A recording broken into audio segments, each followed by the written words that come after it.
এইদিকে হযরত আব্দুল্লাহ রাদিয়াল্লাহু তাআলা আনহুকে যেন আপনার বাড়িতে নিয়ে আসলে, আর বাড়িতে যেমন নিয়ে আসা তার আরো অন্যান্য ভাইরা আব্দুল্লাহকে দেখে যেন আপনার খুশি হয়ে গেল, আনন্দে আত্মহারা হয়ে গেল। কারো কোন ভাই যদি আপনার কুরবানি থেকে বেঁচে আসে, কোন ভাই আছে যারা খুশি হবে না? আব্দুল মুত্তালিব রাদিয়াল্লাহু তাআলা আনহু হঠাৎ করে যেন আপনার কপালে একটা নূর চমকাইতে লাগলো।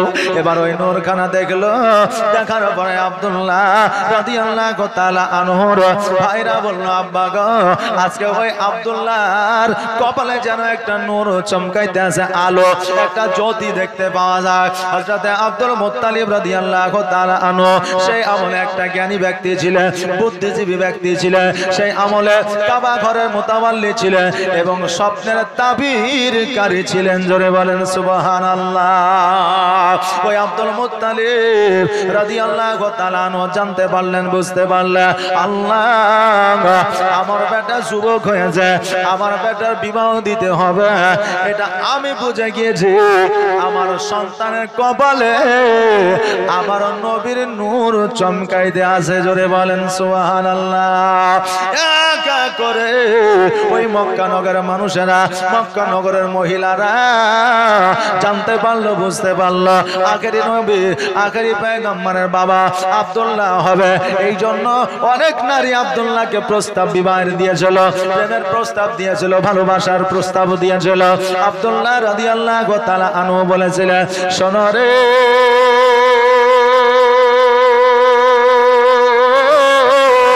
আমার আব্বা যার সঙ্গে বিবাহ দেবে আমি তাকে বিবাহ করব। আমার আব্বা যার সঙ্গে বিবাহ ঠিক করবে আমি তাকে বিবাহ করব। আমার দ্বারা তোমাকে পছন্দ করা সম্ভব হবে না। অন্যান্য নারীরা আব্দুল্লাহ রাদিয়াল্লাহু তাআলা আনহুকে বিবাহ করার জন্য অনেকে গ্রাস করেছিল, অনেকে চেষ্টা করেছিল, কিন্তু হয় নাই। আব্দুল্লাহ রাদিয়াল্লাহু তাআলা আনহু বন জঙ্গলে যখন আপনার শিকার করতে গিয়েছিলেন, এবার অনেকেই জানতে পেরেছিল আব্দুল্লাহ আখেরি পয়গম্বরের বাবা হবে, আব্বা হবে। এই জন্য অনেকে আক্রমণ করার চেষ্টা করেছিল। আব্দুল্লাহ রাদিয়াল্লাহু তাআলা আনহু যেন আপনার বাড়িতে চলে এসেছিলেন। এইদিকে আমার আব্দুল মুত্তালিব রাদিয়াল্লাহু তাআলা আনহু চিন্তা করে, আল্লাহ গো, আমার সন্তান যখন যুবক হয়েছে, বিয়ের বয়স হয়েছে, আমার সন্তানের আমি বিয়ে দিতে চাই, তবে আল্লাহ আমি আব্দুল মুত্তালিব নিজে বলতে পারি না। কিছু বন্ধু বান্ধবকে আপনার ফিটিং করলো, কিছু বন্ধু বান্ধবকে আপনার সেটিং করলো, বন্ধুদেরকে বলল, শোনো রে, এই আব্দুল্লাহর বন্ধুরা, আজকে আব্দুল্লাহকে একটা পয়গাম দিয়ে দাও, আব্দুল্লাহকে একটা খবর দিয়ে দাও। বলে, কি খবর চাচা? বলে, খবরটা হলো যে আব্দুল মুত্তালিবের জন্য, আব্দুল্লাহর জন্য বউ খুঁজবো, তার বিবাহ দেব, সে বিয়েতে রাজি আছে কিনা একবার জিজ্ঞাসা করে নাও। বিয়েতে রাজি আছে কিনা একবার জিজ্ঞাসা করে নাও। বাবজি ভাইরা, আমার মায়েরা, এবার বন্ধু বান্ধবেরা বলল, চাচা গো, আপনি যখন আমাদের এই কথা বললেন, এই খবরটা আব্দুল্লাহর কাছে পৌঁছে দিব, তার জন্য আমাদের আপনি কি খাওয়াবেন? আমাদের আপনি কি খাওয়াবেন? আব্দুল মুত্তালিব বলল, শোনো রে আব্দুল্লাহ, যদি বিবাহে রাজি হইয়া যায়, আমি তোমাদের সব চাইতে ভালো খেজুর খাওয়াবো। জোরে বলেন সুবহানাল্লাহ। যদি রাজি হয়ে যায় আমি তোমাদের খেজুর খেতে দিব। বেরাদার, এখন আর বন্ধুদের দিয়ে সন্তানদের বিয়ের কথা বলতে হয় না, বন্ধুদের দিয়ে বলতে হয় না। এখন যুবকেরা আগে থেকে বৌমা খুঁজে নিয়ে, আপনার মেয়ে পছন্দ করে নিয়ে, গার্লফ্রেন্ড বানিয়ে নিয়ে আব্বাকে এসে বলে, ওই কুদ্দুসের মেয়ের সঙ্গে আমার বিয়ে দিতে হবে। এখন আব্বা যদি বলে, হ্যাঁ রে বেটা, ওর সঙ্গে বিয়ে দেওয়া যাবে না, বলে ওর সঙ্গে দিতে হবে, নইলে আমি বাড়িতে থাকবো না। আরে আজকে ছেলেদের কি আচার আচরণ ব্যবহার, তবে বাপ সব সন্তান কিন্তু নয়। বেরাদার মিল্লাত ইসলামিয়া বন্ধু বান্ধবেরা আব্দুল্লাহ রাদিয়াল্লাহু তাআলা আনহুর কাছে যেন আপনার পৌঁছে গেল। যাওয়ার পরে বলে, বন্ধু রে, তোমার আব্বা এমন একটা একটা বার্তা দিয়েছে, তোমার আব্বা এমন একটা খুশির খবর দিয়েছে, তুমি শুনলে খুশি হয়ে যাবা, তুমি শুনলে আনন্দে আত্মহারা হয়ে যাবা। আব্দুল্লাহ রাদিয়াল্লাহু তাআলা আনহু বললে, কি এমন খুশির খবর, কি এমন খুশির বার্তা তোমরা বলো। বলে, শোনো রে আব্দুল্লাহ, তোমার আব্বা বিবাহের প্রস্তাব দিয়েছে, তুমি বিয়েতে রাজি আছো কি না বলো। এর চাইতে খুশির খবর তোমার কাছে আর কি হতে পারে, কারণ বিয়ের খবর প্রত্যেকটা যুবকের কাছে একটা আনন্দের খবর। আব্দুল্লাহ বলল, শোনো রে বন্ধুরা, আজকে তোমাদের বলে দিয়ে যা, আজকে আমার বউ খুঁজতে হবে না, আজকে আমার বিবি খুঁজতে হবে না, আমি আব্দুল্লাহ আমার বিবাহ জান্নাতের মধ্যে হয়ে গেছে। জোরে বলেন সুবহানাল্লাহ। বন্ধুরা অবাক হয়ে গিয়ে বলছে, আরে তোর যে বিবাহ হয়ে গেছে আমরা জানতে পারলাম না, আমরা নাই জানলাম না, ঠিকই আছে, তোর আব্বা তো কমসে কম জানবে। আব্দুল্লাহ বলছে যে না, আমার আব্বাও জানে না, জগতের কেউ জানে না, একমাত্র আমি জানি আর আমার আল্লাহ জানে। জোরে বলেন সুবহানাল্লাহ। এবার বন্ধুরা এসে বলল, ও চাচা গো, আপনার সন্তানের মনে হয় মাথাটা খারাপ হয়ে গেছে। বলে, কেন? আমরা যখন বিয়ের প্রস্তাব দিলাম, আমরা যখন বিয়ের খবরটা দিলাম, আপনার সন্তান বলছে আমার বিবাহ হয়ে গেছে জান্নাতের মধ্যে, আল্লাহ আমাদের বিবাহ পড়ায় দিয়েছে। আব্দুল মুত্তালিব বলে, তবে আব্দুল্লাহর কথা নিতে হবে, আব্দুল্লাহর মুখ থেকে শুনতে হবে, কারো সম্পর্কে না শুনে কারো জন্য সমালোচনা করা যাবে না। কেউ এসে বললো যে অমুক জনা এই কাজটা করেছে, আর ওর কথা শুনে আমি সমালোচনা শুরু করে দিলাম, এতে আমার গুনাহ হবে, গীবত হবে। আসলে তার মুখ থেকে শুনতে হবে সে কি আদৌ এটা করেছে না করেনি। কথা কি আমার বুঝতে পারলেন? দূর থেকে বলা যাবে না। এখন কাউকে আপনি বিনা কারণে গালি দিচ্ছেন, আমার রাসূল পাক সাল্লাল্লাহু তাআলা আলাইহি ওয়াসাল্লাম বলেছেন যে গালিটা ওকে দেওয়া হবে না, তোমার নিজের গালি তোমাকে নিজেই লাগবে। জোরে বলেন নাউজুবিল্লাহ। নিজের গালি নিজেকেই দেওয়া হবে। বাপজি ভাইরা, আমার মায়েরা, আব্দুল্লাহকে ডাকা হলো। আব্দুল্লাহ গুটি গুটি পায়ে আব্দুল মুত্তালিবের কাছে আসলেন। আসার পরে মাথাটা নত করে বাপের কাছে দাঁড়ায় আছে। আব্দুল মুত্তালিব বলল, বেটা রে, আজকে বন্ধুদের মাধ্যম দিয়ে খবর পাঠাইলাম, তুমি নাকি বলেছ তোমার বিবাহ হয়ে গেছে জান্নাতের মধ্যে। আব্দুল্লাহ বলল, হ্যাঁ আব্বাজি, আমার বিবাহ হয়ে গেছে। বলে, তোমার বিবাহ যদি হয়ে যায়, সেই মেয়েটার তো একটা নাম আছে, সেই মেয়েটার তো বাড়ি আছে, সেই মেয়েটার তো আব্বার নাম ঠিকানা আছে না? নাই আছে তো অবশ্যই। আব্দুল্লাহ বলল, আব্বা গো, বিবাহ যখন হয়ে যায় মেয়েরও নাম আছে, মেয়ের বাপেরও নাম আছে, মেয়ের বাড়িরও ঠিকানায় আছে। আব্দুল মুত্তালিব বলো, এই আব্দুল্লাহ শোনো, আজকে যদি তোমার যার সঙ্গে বিবাহ হয়েছে তার ঠিকানা যদি আমাকে দিয়ে দাও, আমি খোঁজার জন্য বার হয়ে যাব, আমি অতি শীঘ্রই তোমার বিবাহ দিয়া আমি বৌমাকে বাড়ি নিয়ে আসবো। আব্দুল্লাহ রাদিয়াল্লাহু তাআলা আনহু বললেন, ও আব্বা শোনো, আমার যার সঙ্গে বিবাহ হয়েছে তার নাম হলো আমিনা, তার আব্বা জানের নাম হলো আব্দুল ওয়াহাব জুহরি, তার বাড়ি হলো সোনার মদিনা।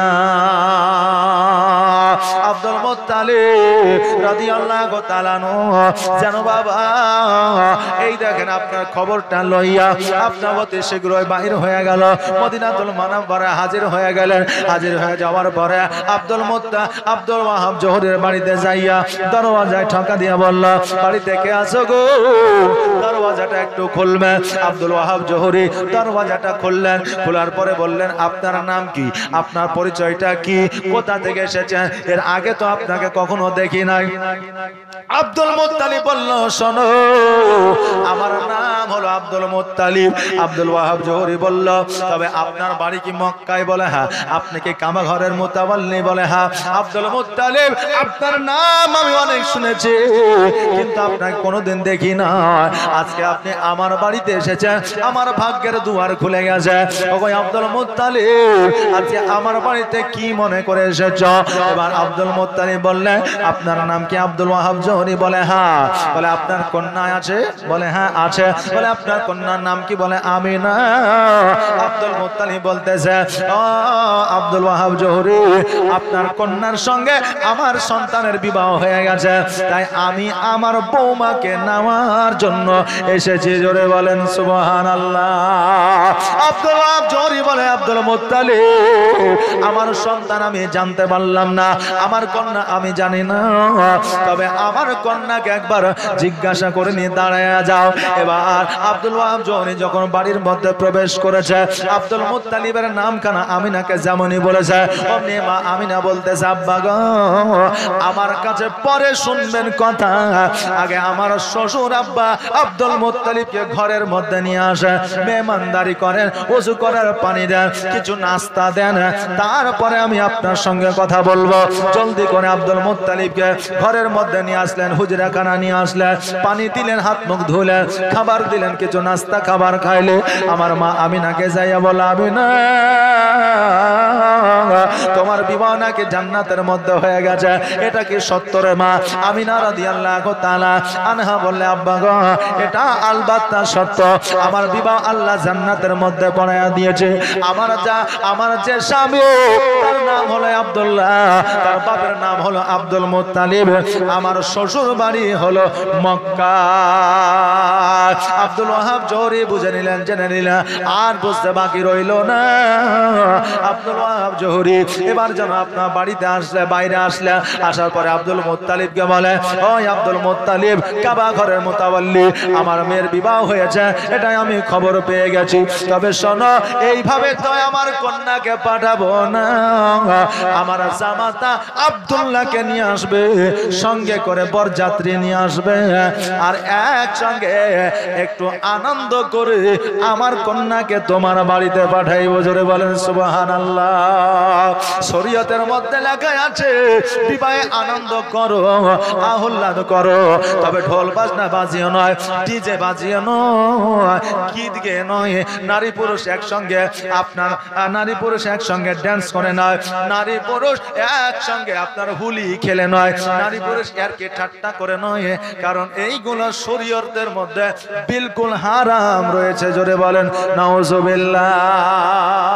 এইগুলো শরীয়তের মধ্যে একবারে বিলকুল হারাম। তবে এখন বর্তমানে বিয়ে হলে জামাইয়ের কাছে একটা লোহা রাখি, একটা দেখবেন যে কি বলে কাজল রাখি, বা হয়তো একটা চাকু রাখি, বা একটা জাতি রাখি, রাখি না?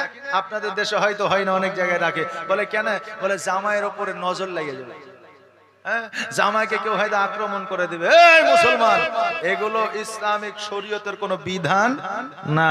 এখন যে মায়েরা মানে, যে বাবেরা মানে, বলে নতুন নতুন মৌলবি আসছে, নতুন নতুন ফতুয়া দিচ্ছে, এগুলো আমাদের পরম্পরা চলে আসছে। বলবে কি বলবে না? বাবজি ভাইরা, নতুন নতুন ফতুয়াও নাই, আর নতুন নতুন মৌলবিও নয়। এখন মানুষ আপডেট হতে শিখেছে, নাকি বলেন? আগে কি মোবাইল ছিল?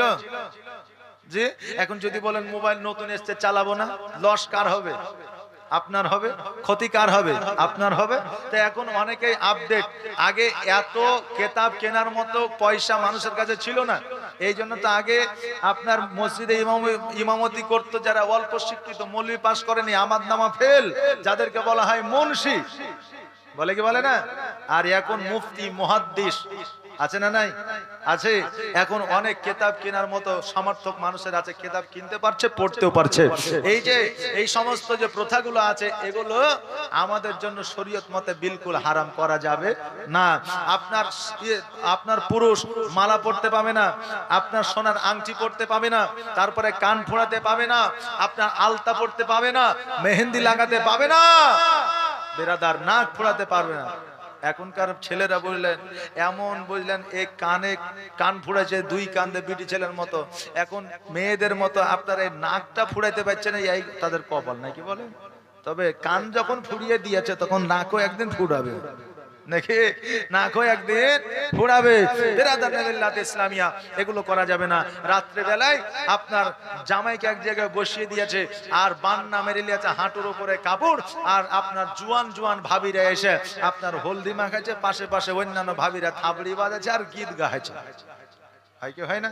আপনাদের দেশে না হইলেও আমাদের দিকে হয়, বুঝলেন না, গীত গাইছে। আচ্ছা একটা পুরুষ আপনার হাঁটুর উপরে কাপড় তুলে আছে, আর যুবতী যুবতী ভাবিরা আপনার হলুদ মাখিয়ে দিছে, আর গীত গাইছে সাবান মাখো কি মাখো না, জলে ভাসে ফেনা। আরে আজকে তুমি যতই সাবান মাখা পরিষ্কার করে দাও, কাল কিয়ামতে দিনে ওই সাবানের ফেনাতে তোমাকে চুবড়াবে আর তোমাকে কষ্ট দিবে জাহান্নামের মধ্যে। কথা কি বুঝতে পারলেন না? একজন যুবক আর একজন যুবতী কোনোদিন বন্ধুত্ব হতে পারে না, একে অপরের সঙ্গে কোনোদিন মিলিত হতে পারে না, কথাবার্তা বলতে পারে না, শরীয়তে বিলকুল একবারে হারাম। ভাবিরাই আর কি করে আপনার দেওরের সঙ্গে, আর দেওররাই আর কি করে ভাবির সঙ্গে, স্ত্রী স্বামীর সঙ্গে আর কি করে না, আর স্বামীও স্ত্রীর সঙ্গে আর কি করে না। তো স্বামী স্ত্রীর সঙ্গে আর কি করা জায়েজ, আর দেওরের সঙ্গে আর কি করা হলো হারাম। এখনকার মানুষ বুঝে নিয়েছে যে দেওরের সঙ্গে আর কি করা হালাল, আর স্বামীর সঙ্গে আর কি করা হারাম। এই জন্য স্বামী যখন বাড়িতে আসে তখন মায়েদের মুখটা গুমরা হয়ে থাকে, আর দেওর যখন আসে তখন বা আপরে হাসি, মনে হয় যে একবারে রচনা ব্যানার্জি ফেল, যে মনে হবে ফেল। এই শোনো, স্বামী আর স্ত্রীতে আর কি করে যদি নিজকে হাসি দাও, তা আল্লাহ বলছেন আমি ওই বান্দা বান্দির নেকির খাতায় একটি করে মাকবুল হজের সব দিয়ে দিই। জোরে বলেন সুবহানাল্লাহ। একটা মাকবুল হজের সব দিয়ে দে। শুধু এটাই নয়, স্বামী সারাদিন কাজকর্ম করে রাত্রি বেলায় বিছানায় শুয়ে আছে, এখন স্ত্রী যদি মাথাটা একটু টিপে দেয়, তো আল্লাহ বলছেন ওই বান্দির জন্য আমি আল্লাহ তার জাহান্নামকে হারাম করে দিই। জোরে বলেন সুবহানাল্লাহ। তাহলে এর কি করলে স্বামীর সঙ্গে করো, দেওরের সঙ্গে নয়। কারণ স্বামী ভালোবাসে তোমার মন ও প্রাণ থেকে, স্বামী ভালোবাসে তোমার দায়িত্ব নিয়ে, স্বামী ভালোবাসে তোমাকে পর্দায় রাখার জন্য, স্বামী ভালোবাসে তোমাকে সুখে রাখার জন্য।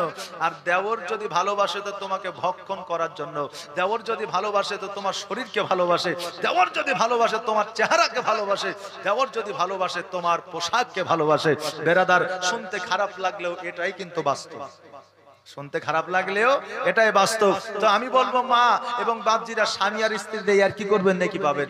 এখন স্ত্রী দেখছে যে মৌলবি তো বলেছে যে স্বামীর সঙ্গে আর কি করতে, এবার বুঝলেন বাড়িতে গেছে, যাওয়ার পরে মা বিড়ি বানছে, স্বামী বুঝলেন ইনফিন করে আপনার কালিয়াচক যাবে বের হয়েছে, আর অমনি এক বালতি পানি স্বামীর গায়ে দিয়ে দিয়েছে, আর অমনি স্বামী এক চড় বিবিকে। এখন আয়েশা বলছে মৌলভী সাহেব আপনি যে বললেন স্বামীর সঙ্গে ইয়ারকি করা যায়, ইয়ারকি করলে নেকি পাওয়া যায়, তা আমি যে স্বামীর সঙ্গে ইয়ারকি করলাম তো স্বামী তো আমাকে মারলো, তো কি আর কি করেছো? বলে এক বালতি পানি মেরে দিয়েছে। পানি দিয়ে আর কি করেছো? বলে হ্যাঁ। এই অবস্থায় তোমাকে আরো 4 চড় মারে নিয়ে তোমার কপাল। বলে আরো 4 চড় মারে নিয়ে তোমার কপাল। বলে কেন? বলে এই যে পানি মেরেছে এই মাসটা কি মাস চলছে? বলে মাঘ মাস। বলে এই মাঘ মাসে অনেকে 7 দিন ধরে গোসল করে না ঠান্ডাতে, আর এই ঠান্ডা অবস্থায় তুমি ঠান্ডা পানি দিয়েছো, তোমাকে মারেনি এই তোমার কপাল। হ্যাঁ, তো স্বামীর সঙ্গে ইয়ারকি করবা একটা সময় নিয়ে, যে কোনো সময় ইয়ারকি করা যাবে না, যাবে জি। এখন স্বামী আলু লাগিয়া কোদাল ঘাড়ে করে নিয়ে বাড়ি আসছে, আসার পরে বলছে রহিমের মা এক গ্লাস পানি দাও তো। এখন বিবি যদি মিচকে হাসিয়া বলে কেমন লাগলো, আচ্ছা বলেন ওই বিবিকে বাড়িতে রাখবে? রাখবে না। তো ইয়ার কি করার একটা সময় আছে, তবে ইয়ার কি করলে স্বামী আর স্ত্রীতে করিও, দেওর ভাবিতে ইয়ার কি করিও না। বাবাজি ভাইরা যেটা বলতেছিলাম, আমার হযরত আব্দুল্লাহ রাদিয়াল্লাহু তাআলা আনহুকে সঙ্গে করে নিয়ে আসবে। আব্দুল ওয়াহাব জোহরি বললে কিছু পথযাত্রী নিয়ে আসবে, আমি আনন্দ আহ্লাদ করে আমার কন্যাকে বাড়ি থেকে বিদায় দিতে চাই, আমার কন্যাকে তোমার বাড়িতে পাঠাতে চাই। বিয়েতে আনন্দ করা জায়েজ আছে, বিয়েতে আপনার খানা খাওয়া অনুষ্ঠান করা জায়েজ আছে, বিয়েতে আপনার কোন রকমের গান বাজনা ছাড়া যত মানুষকে খাওয়াবে তত সাদকায়ে জারিয়া হিসাবে নেকি পর্যন্ত পাবেন। জোরে বলেন সুবহানাল্লাহ। ও বাবাজি ভাইরা, আব্দুল মুত্তালিব রাদিয়াল্লাহু তাআলা আনহু বললেন, ও আব্দুল ওয়াহাব জোহরি আপনি যখন বললেন আমি আগামী কালকে আমার সন্তানকে নিয়ে চলে আসব, কিছু পথযাত্রী নিয়ে আসবো, বলে ঠিক আছে। আব্দুল ওয়াহাব জোহরির কথা শুনিয়া আব্দুল মুত্তালিব মদিনায় ফিরে আসলেন। মদিনায় ফিরে আসার পরে সন্তানকে বলল, বেটারে কালকে যেতে হবে বিবাহের জন্য, বৌমাকে আনার জন্য। এবার বেরাদার বলল, আব্দুল্লাহ তোমার কিছু বন্ধু বান্ধবকে বলে দিবে, তাদেরকে সঙ্গে করে নিয়ে যেতে হবে। এবার বেরাদার আব্দুল্লাহ বলল ঠিক আছে। সকাল বেলায় বন্ধু বান্ধবকে বলে দিয়েছে। এবার আব্দুল মুত্তালিব রাদিয়াল্লাহু তাআলা আনহু একটা পালকিকে বলে দিয়েছে, পালকিটা নিয়ে যেন আপনার মদিনার দিকে রওনা হয়েছে। এবার মদিনার পথে যখন চলতে আরম্ভ করেছে, আল্লাহর ফেরেশতা হযরত জিবরিল আলাইহিস সালাম বলে, আল্লাহ গো, আজকে তোমার আখেরি পয়গম্বর মুহাম্মদ রাসূলুল্লাহ সাল্লাল্লাহু তাআলা আলাইহি ওয়াসাল্লামের আব্বা জানের বিবাহ। ওগো আল্লাহ, আমি যে নূরখানা মাথায় করে নিয়ে গিয়ে মা আমিনাকে দিয়ে এসেছিলাম, ওই মা আমিনার বিবাহ আমি হযরত জিবরাইল, আমি আব্দুল্লাহর বিবাহতে আমি বরযাত্রী যেতে চাই। হযরত জিবরিল বলছে, আল্লাহ, আমি আব্দুল্লাহ রাদিয়াল্লাহু তাআলা আনহুর বিবাহে বরযাত্রী দিতে চাই। আল্লাহ বললেন, এ জিবরিল, তুমি যখন যেতে চাও তা আমি আল্লাহ তোমাকে অর্ডার দিলাম, যাও তুমি আব্দুল্লাহর বরযাত্রী হয়ে যাও। জোরে বলেন সুবহানাল্লাহ। এবার হযরত জিবরিল আমির আলাইহিস সালাম যখন হযরত আব্দুল্লাহর বরযাত্রী হয়ে গেল, এবার হযরত মিকাইল আলাইহিস সালাম বলছে, আল্লাহ, আমি কি যাব না? জিবরিল যে গেল, আমারও মন চাই। আল্লাহ বলে, মিকাইল তুমিও যাও। ইসরাফিল বলছে, আল্লাহ আমি, বলে তুমিও যাও। হ্যাঁ, হযরতে আজরাইল বলতেছে, আল্লাহ আমি, বলে তুমিও যাও। আজরাইল বলছে, আল্লাহ, আজকে পৃথিবীর মধ্যে মানুষের কত জান কবজ করতে হয়, আজকে আমি যখন চলে যাব, আল্লাহ গো, মানুষের জানকে কবজ করবে আমার আল্লাহ তাবারাক তাআলা বলে যে, আজরাইল, আমি সর্বপ্রথম আমি ছিলাম, আমার নবীকে তৈরি করেছি, ফেরেশতা বর্গ তোমাদের অনেক দিন পরে তৈরি করেছি। তোমরা যখন ছিল না আমি কাজ করতাম, আমি চালায় নিতাম। অতএব তোমরা এখনো যদি না থাকো, সব কিছু জারি থাকবে, একটু কিঞ্চিত পরিমাণ ক্ষতি হবে না। ও আজরাইল, যাও যাও যাও।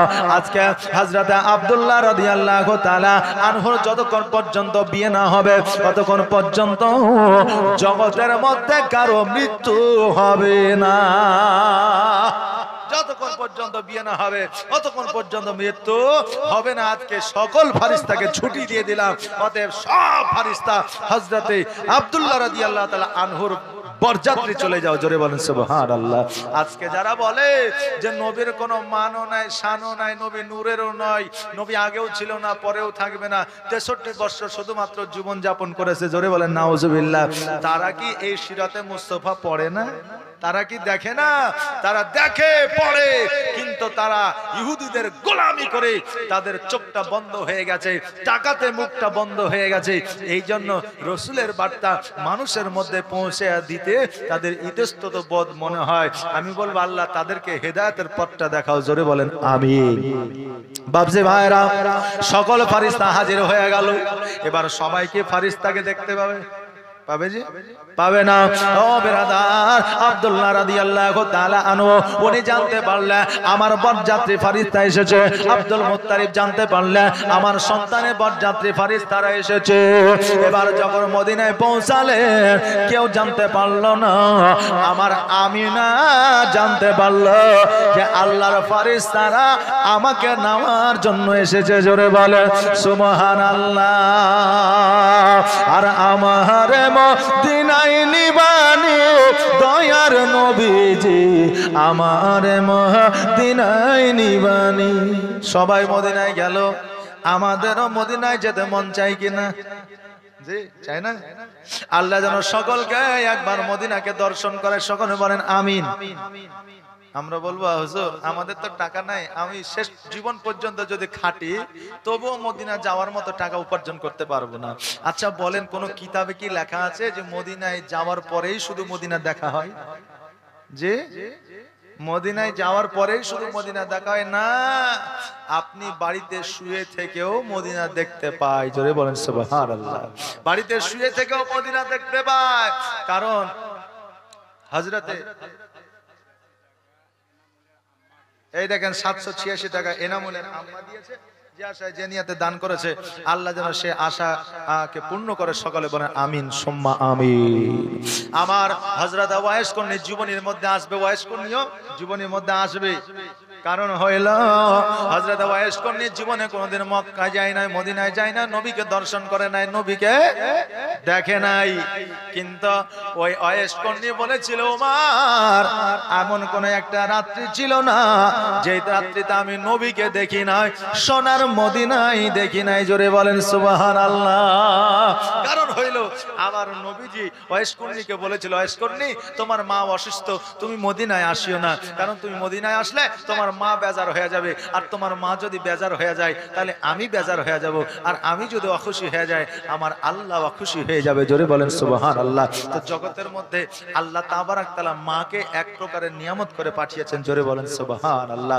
বাপজি ভাইরা, আমার মায়েরা, তো মদিনা না গিয়েও শুয়ে থাকে, আমি পিতা ও মাতার পদতলে যদি চুম্বন করি, জান্নাতে চুম্বন করা হয়। মা বাবাকে যদি ভালোবাসা দিই, মদিনাওয়ালাকে দেখা যায়, আর মদিনাওয়ালাকে দেখলে সোনার মদিনাতুল মুনাওয়ারা আপনার ট্যুর করা যায়, হজের সবও পাওয়া যায়। জোরে বলেন সুবহানাল্লাহ।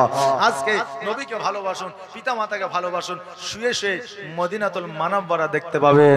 আল্লাহ যেন প্রত্যেককে একবার করে মদিনা দেখার তৌফিক ইনায়াত করেন। সকলে বলেন আমিন। এই জন্য কই বলছেন, আর আমারে মদিনায় নিবানি দয়ার নবীজি, আমারে মদিনায় নিবানি নবী, আমারে মদিনায় নিবানি নবীজি, আমারে পাগল বানায়া আজ মদিনায় লুকায়া, আমারে পাগল বানায়া আজ মদিনায় লুকায়া, অন্তরে মদিনার পুরানে দয়ার নবীজি, আমারে মদিনায় নিবানি, তুমি আমারে মদিনায় নিবানি দয়ার নবীজি, আমারে মদিনায় নিবানি নবী গো, আমারে মদিনায় নিবানি। আল্লাহুম্মা সাল্লি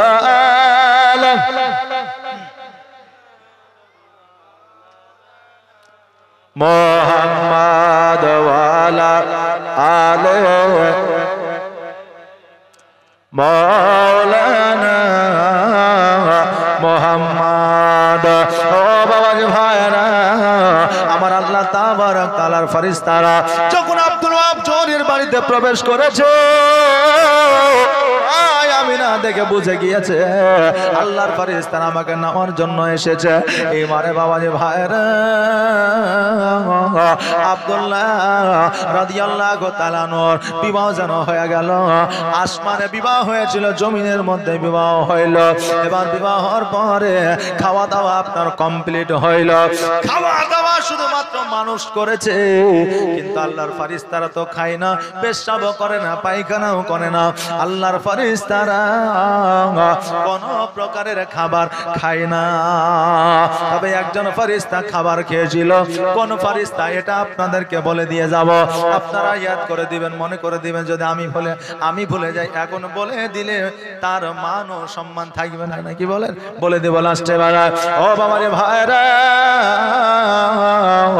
এবার বিবাহ পড়িয়ে দেওয়ার পরে, এবার খাওয়া দাওয়া কমপ্লিট করার পরে, মা আমিনাকে যখন আপনার দোলনায় তোলা হবে, মা আমিনাকে যখন আপনার মা আমিনাকে যখন আপনার তখন তোলা হবে, তখন মা আমিনা বলতেছে, ওগো আমার আব্বা জান, আমি ছোট্ট থেকে বড় হয়েছি, ওগো আব্বা আমি জীবনে তোমার কাছে কিছু চাই না, তবে আব্বা গো আজকে তোমার কাছে একটা জিনিস আবদার করতে চাই। আব্দুল ওয়াহাব জোরে বলে, মেরে ও আমার কন্যা, আজকে কি আবদার করতে চাও বলো, তুমি যেটা চাইবা আমি তোমাকে সেটাই দিব। আরে বাবারা, আজকে সন্তানের জন্য, আজকে কন্যার জন্য পিতা মাতা কত না কষ্ট করে উপার্জন করে, মাথার ঘাম পায়ে ফেলে, জুতা ছিঁড়ে গেছে জুতা কেনে না, নতুন জুতা সন্তানকে কিনে দেয়, জামা ছিঁড়ে গেছে জামা কিনে না, নতুন পোশাক কন্যাকে কিনে দেয়। মারে, আজকে তোমার আব্বা তোমাকে নতুন পোশাক কিনে দেওয়ার জন্য কত পরিশ্রম করছে, কত না কষ্ট করেছে, কত না আপনার ভারী ভারী বোঝা মাথায় নিয়ে পরিশ্রম করে টাকা উপার্জন করেছে, আর আজকে তুমি ওই পোশাকটা আজকে এমন ভাবে তুমি বিলীন করে দিচ্ছ যাতে তোমার বাপ মায়ের মান ও সম্মান থাকছে না, সবকিছু বৃথায় চলে যাচ্ছে। জোরে বলেন নাউজুবিল্লাহ।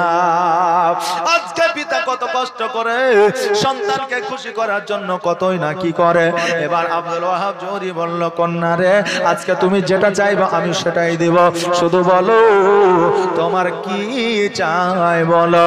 ভাই আমিনা বলল, আব্বা গো, আমার টাকা চাই না, পয়সা চাই না, ধন চাই না, দৌলত চাই না, আমার গাড়ি চাই না, বাড়ি চাই না, তবে আব্বা আজকে যে পালকিতে আমাকে নামার জন্য এসেছে আমি ওই পালকির মধ্যে চেপে যাব, আর আমার পালকিখানা যারা ধরবে, যারা ওই পালকিখানা মদিনা থেকে মক্কায় নিয়ে যাবে, আমি ওই পালকি ওয়ালাদের বলবো তাদের যেন জীবনে একটাও গুনাহ না থাকে। আব্বা গো, আমার 4 জন পালকি ধরে মদিনা থেকে মক্কায় নিয়ে যাবে, আব্বা ওই 4 জনের জীবনে যেন কোনো রকমের গুনাহ না থাকে। এবার আব্দুল মুত্তালিবকে যখন বলা হলো, আব্দুল মুত্তালিব এক এক করে সবাইকে বলতে লাগলো, এখন বলেন জীবনে মানুষের কখন কার গুনাহ হবে কোন জায়গায় কেউ কি বলতে পারবে? পারবে যে? পারবে না। আব্দুল মুত্তালিব চিন্তা করে, আল্লাহ আমরা তো মানুষ, আমাদের জীবনে পাপ হয়েছে কিনা জানি না, আমরা জীবনে নেকি উপার্জন করেছি কিনা তাও জানি না। আল্লাহ গো, এখন আমার মা আমিনার পালকিটাকে নিয়ে যাবে। হযরত জিবরাইল আলাইহিস সালাম বলে, আল্লাহ গো, আমাদেরকে তুমি অর্ডার দিয়ে দাও, আদেশ দিয়ে দাও, মানুষ রূপে আমরা এই মা আমিনার পালকিখানা আমরা মদিনা থেকে মক্কায় পৌঁছে দিতে চাই। আল্লাহ বলে, জিবরাইল আমার মহিমা বোঝা বড় দায়, যাও যাও যাও, আমি অর্ডার দিয়ে দিলাম, হুকুম দিয়ে দিলাম, তোমরা মানুষ রূপে আমার আমিনার পালকিখানা মদিনা থেকে মক্কায় পৌঁছায়া দাও। হযরত জিবরাইল আলাইহিস সালাম, হযরত মিকাইল আলাইহিস সালাম, হযরত ইসরাফিল আলাইহিস সালাম, হযরত আজরাইল আলাইহিস সালাম, এই 4 জন ফেরেশতা আমার মা আমিনার পালকিখানা লইয়া মদিনা থেকে মক্কায় পৌঁছে দিয়েছিলেন। জোরে বলেন সুবহানাল্লাহ। এত বড় ভাগ্যবান, এত বড় ভাগ্যবতী জগতের মধ্যে দ্বিতীয় কেউ কি আর হতে পেরেছে? পেরেছে যে? পারেনি, কিয়ামত পর্যন্ত পারবে না। ও বাবা রে ভাইরা, আমার মা আমিনা রাদিয়াল্লাহু তাআলা আনহা যেন আপনার আব্দুল মুত্তালিবের বাড়িতে পৌঁছে গেলেন। এবার আব্দুল্লাহ রাদিয়াল্লাহু তাআলা আনহু যখন আপনার ঘরের মধ্যে প্রবেশ করলেন, স্বামী আর স্ত্রী একে অপরের জন্য দোয়া করলেন, একে অপরের জন্য দোয়া করিয়া আপনার বাবা ভাইরা রাত্রিটি আপনার অতিবাহিত করলেন। এবার আব্দুল্লাহ যখন বাড়ি থেকে বাইরে হয়েছে, যে জ্যোতিখানা আব্দুল্লাহর কপালে জ্বলতো, যে নূরখানা আব্দুল্লাহর কপালে জ্বলতো, ওই নূরখানা আর আব্দুল্লাহর কপালে দেখা যায় না। ওই মক্কা নগরের সিরিয়ার বুকের মহিলারা বলল, আব্দুল্লাহ তুমি কি বিবাহ করেছ? আব্দুল্লাহ বলল, হ্যাঁ হ্যাঁ আমার বিবাহ হয়ে গেছে মদিনাতুল মুনাওয়ারায় মা আমিনার সঙ্গে। এই কথা যখন শুনলো, তখন একটা নয়, দুইটা নয়, 5টা নয়, শত শত নারী আব্দুল্লাহকে বিবাহ করতে পারেনি বলে, আখেরি পয়গম্বরের মা হতে পারবো না বলে তারা আত্মহত্যা করেছিল। জোরে বলেন নাউজুবিল্লাহ। কারণ হইল আত্মহত্যা করা মহাপাপ। আত্মহত্যা করলে আল্লাহ জান্নাতেও জায়গা দেয় না, জাহান্নামেও জায়গা দেয় না, কিয়ামত পর্যন্ত আসমানের মধ্যে ঝুলাইয়া রাখে। জোরে বলেন সুবহানাল্লাহ। এই জন্য মা বোনেরা ভাইরাকে বলবো যে জীবনে যতই কষ্ট হোক না কেন আত্মহত্যা করবে না, বিষ খাবে না, জান দিবে না। এগুলো তো আমাদের মায়েদের মধ্যে বেশি। কিছু হলেই বলে বিষ খেয়ে নেবো, জান দিয়ে দেবো, চলে যাব, মরে যাব, আর আসবো না, বলে কি বলে না? মায়েদের মধ্যে বেশি। অতএব খবরদার, আজকে তুমি মরে যাওয়া আজকে তুমি হয়তো ভাববা যে জগৎ থেকে চলে গেলে হয়তো আরাম পাবো, কিন্তু আসল খেলা তো কবরে শুরু নাকি, যে আসল খেলা তো কবরে। অতএব তুমি ভাবিও না ছাড় পেয়ে যাব। জান দিয়ে জীবন দিয়ে যারা মারা গেছে তাদের কিয়ামত পর্যন্ত আসমানে তাদের আত্মাকে ঝুলিয়ে রাখা হবে, সেই দিন তাদের বিচার হবে। বাবজি ভাইরা হুঁশিয়ার হয়ে যান, জীবনে কষ্ট কত আসবে কত যাবে, কারণ আমাদের জীবনটা তো পরীক্ষার জীবন নাকি বলেন। এই দুনিয়াটা তো পরীক্ষার হল। পরীক্ষাতে দেখবেন কষ্টকর প্রশ্ন আসবে, নরমাল প্রশ্ন আসবে, সহজ প্রশ্ন আসবে নাকি, আসে না? তো জীবন আপনার কঠিন, কারণ হইল এই জীবনে অনেক শান্তি অশান্তি আসবে। এই নিয়ে আপনি চিন্তা ভাবনা করবেন না, আল্লাহ অশান্তি দিলে ঠিক একদিন শান্তিও দিবে। জীবন কেউ অতি সহজে আপনি বিলীন করে দিবেন না। অনেক নারী আপনার জীবন দিয়ে দিয়েছিল। আব্দুল্লাহ রাদিয়াল্লাহু তাআলা আনহু জানতে পেরেছিলেন, বুঝতে পেরেছিলেন, ও বাবা জি ভাইরা, এই দিকে আব্দুল্লাহ রাদিয়াল্লাহু তাআলা আনহু স্ত্রীর সঙ্গে যেন কয়েকদিন কিছুদিন আপনার জীবন যাপন করলে, এবার আর তার ভাইরা আপনার আলোচনা করতেছে আমরা বাণিজ্যে যাব সিরিয়ার মধ্যে। আব্দুল্লাহ বলছে, ভাই তোমরা বাণিজ্যে যাবে? বলে কোথায়? বলে সিরিয়ায়। আব্দুল্লাহ বলছে আমিও যাব।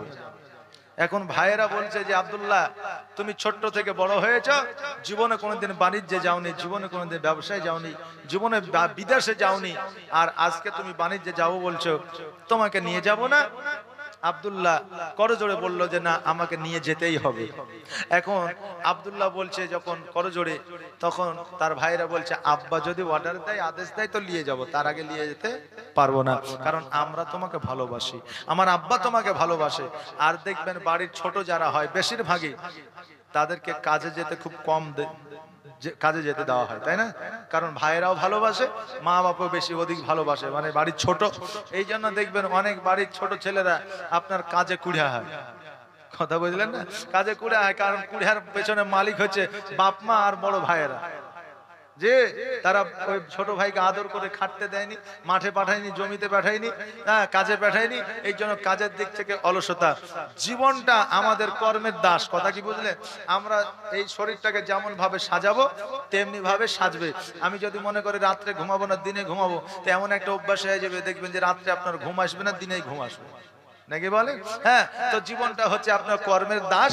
অতএব আপনি যাকে যেমন আপনি কি বলে, আপনি যাকে যেমন সহানুভূতি দিবেন, তার আচার আচরণ ব্যবহার তেমনই হবে।